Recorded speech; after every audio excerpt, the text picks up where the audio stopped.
Imagine this. You've been in the room with him, close enough to feel the warmth of his breath, the soft rise and fall of his chest. The air crackles with unsaid words, with tension that both binds and liberates. And then you walk away. No words, no promises, just an absence that lingers, silently potent. Have you ever wondered why, after the silence, he lingers in that space you left behind, caught in a spiral of longing he doesn't fully understand? Why? When you say nothing, you become everything he thinks about. This is no mere coincidence. It is a dynamic that exists deep within the unconscious, a force far older than either of you, an elemental pull woven into the very fabric of your interactions. The absence of a woman isn't just physical. It is psychological, spiritual, and emotional. To the man who is captivated by her, her silence becomes a seductive force, an invisible thread that tugs at the deepest recesses of his psyche. Jon Bowlby, the father of attachment theory, spoke of the profound impact absence can have on the human soul. For him, absence isn't just a lack. It is an emotional void that demands attention, that calls for the reclamation of what has been lost. But it is more than just yearning for a lost connection. It's a longing to fill the empty space that her absence creates within him. It is here in this void where the silent seduction begins. When a woman withdraws, whether intentionally or not, she activates a primal mechanism within the man's psyche. His emotional wiring, shaped by early attachment patterns, struggles to comprehend this withdrawal. At first, he may dismiss it, chalk it up to distance or circumstance, but something stirs inside him. It's an impulse, an unconscious drive to reconnect, to fill the emptiness that has begun to gnaw at his sense of peace. He is drawn to her absence as much as he was drawn to her presence. But the seductive power of silence is not just about the space she leaves behind. It's about what he is forced to confront when that space opens up. His own vulnerabilities, his own insecurities, and yes, his ego, the moment she steps away. The carefully constructed illusions he has built around himself begin to falter. Bowlby's theory of attachment suggests that a secure relationship provides a sense of safety and grounding, but when that security is disrupted, his defenses are exposed. What happens next is far more complex than simple longing.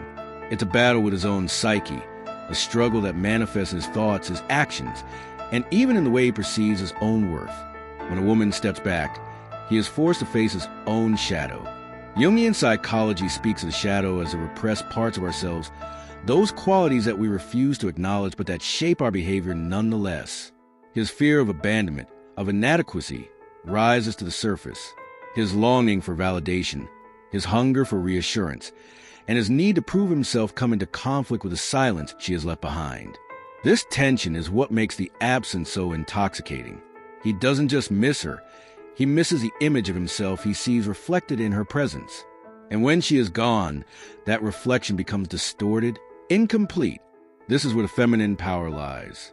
In her absence, she forces him to confront himself in ways he cannot when she is present. The woman who knows her worth does not need to chase.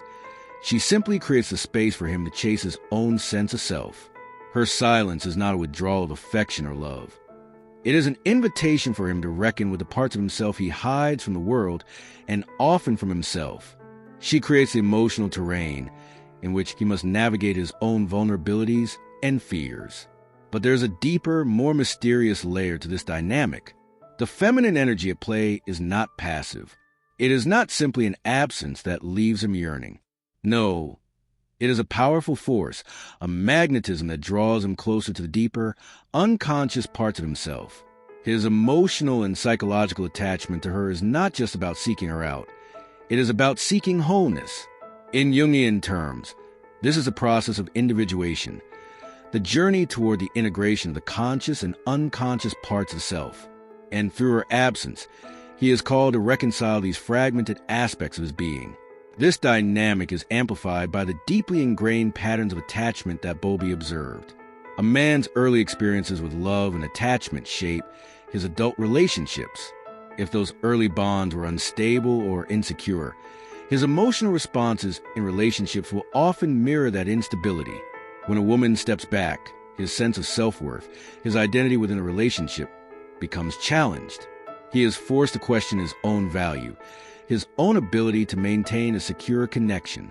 In the space of uncertainty, he will either rise to the challenge, confronting his fears and his ego, or he will falter, becoming even more detached, more withdrawn, more desperate for reassurance.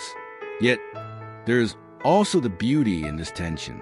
As the woman creates distance, she offers him the chance to grow, to confront his shadow, and to come to terms with his deepest insecurities.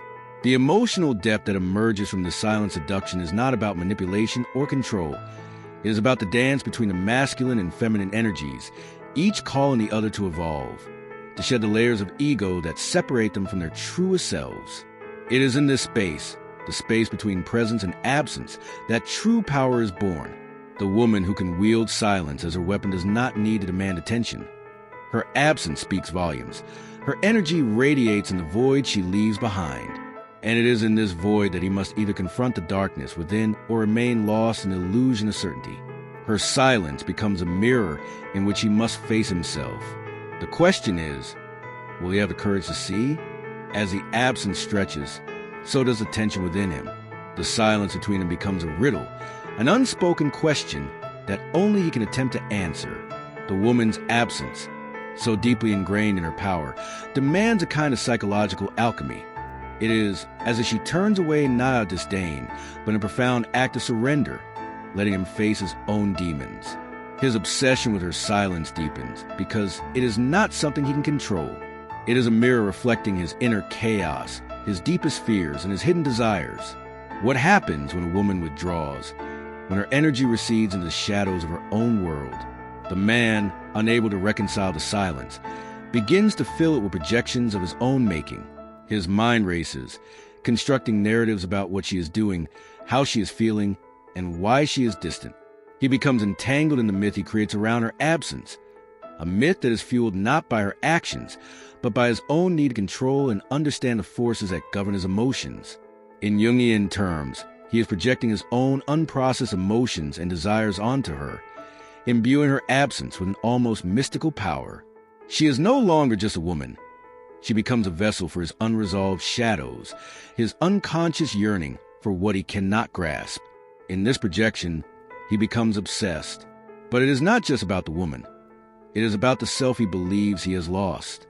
The more she retreats, the more he seeks to understand the mysterious allure of her silence. Her absence strips him of certainty, forcing him to confront what he is unwilling to acknowledge himself.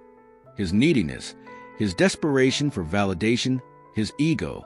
And yet, it is this very confrontation that holds the potential for growth. He stands at the threshold of transformation, but only if he is willing to step into discomfort, to peer into the darkness within himself that her absence has illuminated.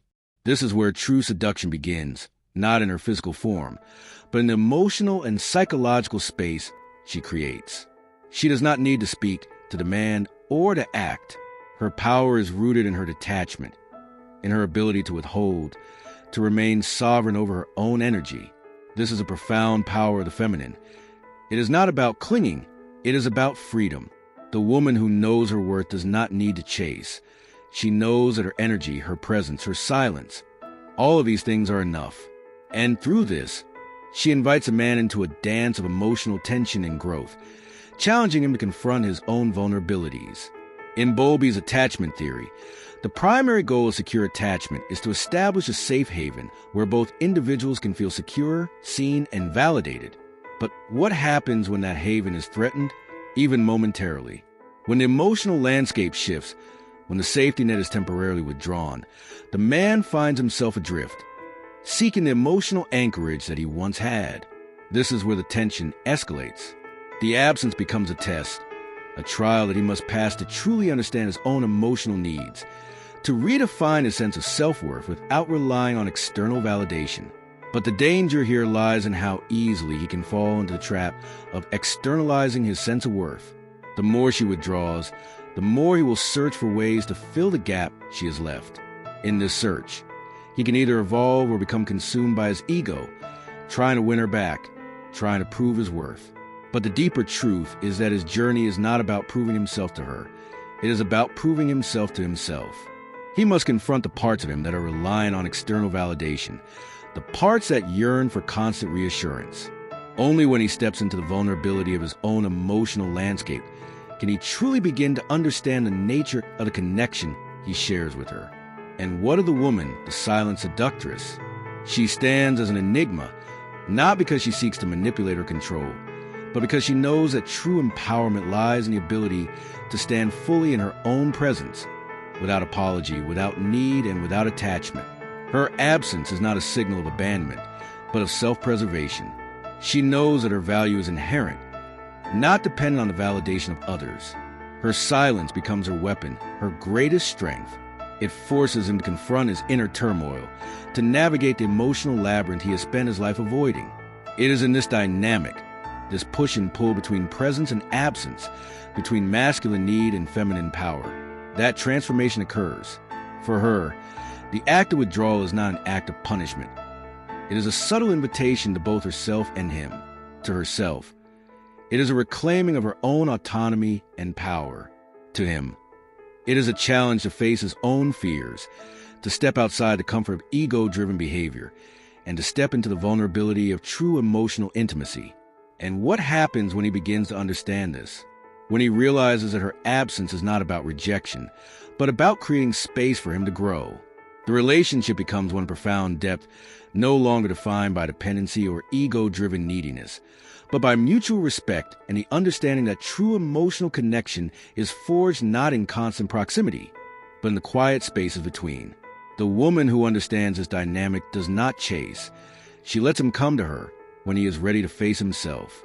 She knows that her worth is not measured by his attachment, but by her own inner peace, her silence, her absence, her emotional depth.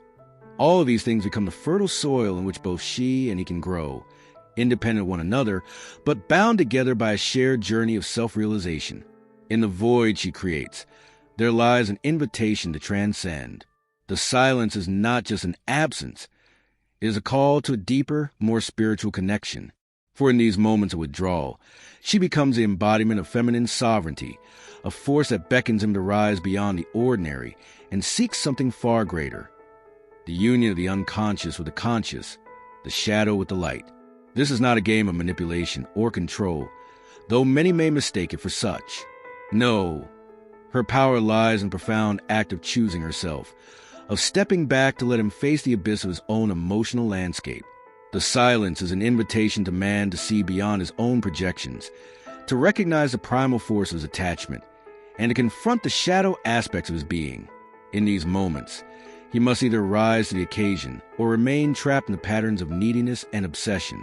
But it is also a test of her own resilience, for she must hold her own space, remain steadfast in her knowing, even when his emotional pull threatens to drag her back into the chaos. It takes great strength for her to resist the temptation to fix his emotions, to offer reassurance when his vulnerability flares up. She understands that true intimacy cannot be built on the fragility of constant validation.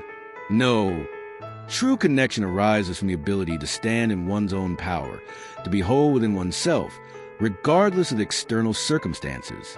And this is the crux of the psychological mystery. The dynamic between them is not about playing games, but about creating conditions for authentic emotional evolution. The more he tries to fill the silence with desperate attempts at regaining control, the more the dynamic becomes skewed.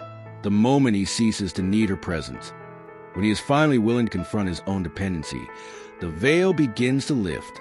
He begins to see her not as an object of validation, but as a sovereign being in her own right. And in that moment, the emotional tension shifts. No longer is he driven by the need to possess. He is drawn by the desire to understand, to respect, and to honor her independence. This shift, this transformation, is what makes the silence seductive. It is a magnetic force that pulls at the deepest parts of his psyche, challenging him to shed the layers of ego and confront the self that is hidden beneath. In his obsession with her absence, he begins to see himself more clearly. His fears, his insecurities, his deep desire to be loved and valued. The absence forces him to reconcile the parts of himself he has kept buried, the parts that he fears may never be good enough. The more he tries to fill the void with distraction, the more it consumes him. But in this very consumption, there lies the opportunity for transcendence. For her, this silence is a tool of empowerment, a means of fortifying her own emotional boundaries. She is not afraid of being alone, for she knows that solitude is where the true work of self-realization happens. When she steps back, she is not retreating from him. She is retreating into herself, into the depths of her own being. This is the essence of feminine power, the ability to stand alone, to be self-sufficient, and yet to remain open to connection without losing one's sense of self.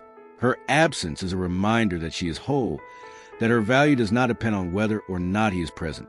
Her silence, then, becomes the ultimate test of their connection. It is no longer about proving love through constant communication or physical closeness. It is about recognizing the deeper, spiritual bond that transcends the material world. It is in the silence that the real work happens. In the absence, they both have the opportunity to heal, to grow, and to evolve beyond their fears and insecurities. This is a paradox of attraction. It is not the chase, the constant pursuit of one another, that deepens a connection.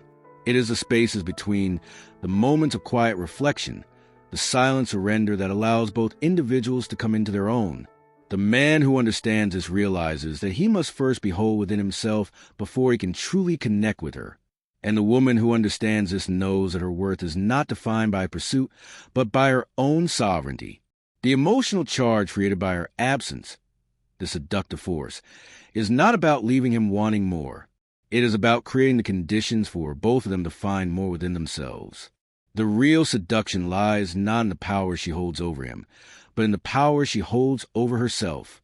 It is a subtle mastery of self-possession, the knowledge that she is enough, even when she is silent, even when she is absent. In the dance between presence and absence, between connection and detachment, both parties are called to evolve. The man must confront the parts of himself he has been avoiding, and the woman must embrace her own autonomy, knowing that her value is not contingent on anyone else's validation. They are both called to be whole, not for the sake of the relationship, but for the sake of their own individual journeys. Only when they both recognize this will they be truly able to come together, not as two have seeking completion, but as two whole individuals choosing to unite. The woman who knows her worth does not chase. She chooses, and in choosing herself, she gives him the space to choose himself as well.